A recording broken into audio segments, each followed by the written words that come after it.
Ասում են բանը։ Մեկի մեջը խոսում ես Սարգսյան Հայկը բան, իրա PR-ի համար անում։ Ի՞նչն եմ PR-ի համար անում։ Բանակի համար եմ անում։ PR-ի համար անելուց լինի 50 տարի կլինեի ես խմբակցության պատգամավոր։ Բայց ամենակարևորագույն հարցերը որ բարձրացնում եմ։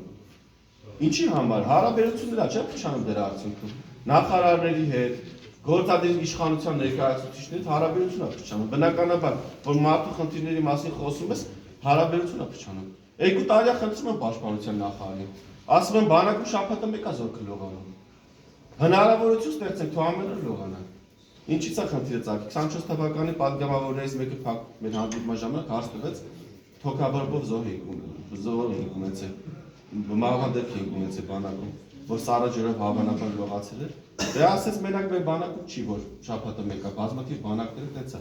Ուսումնասիրել տասնյակ բանակների փորձը։ Բազմաթիվ երկրներում զինվորները ամեն օր լողանում են։ Հայաստանում աֆրիկական մի քանի երկրներում ու տենց թերի զարգացած երկրներում է, որ շաբաթը մեկ են լողանում։ Ասել եմ լրացուցիչ սաղ չի, սա առաջարկում, ասել եմ խնդրում եմ, ստեղծենք հնարավորություն մեզ զորքը ամեն օր լողանա։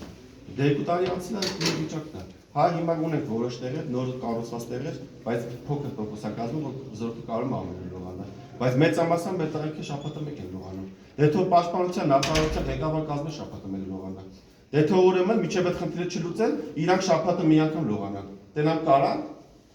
բա մեր զորքի համար չի պիտի մենք լավ պայման։ Ես հիմա առաջ անգամ եմ հրապարակային ասում, ուղղակի էլ հնարավորություն չունեմ իր մեջ սպահելու։ Պարոն Սարգսյան, բայց Ինչ են կարող բռնել։ երբ Արեն Սիմոնյանն ասում է, որ Ադրբեջանը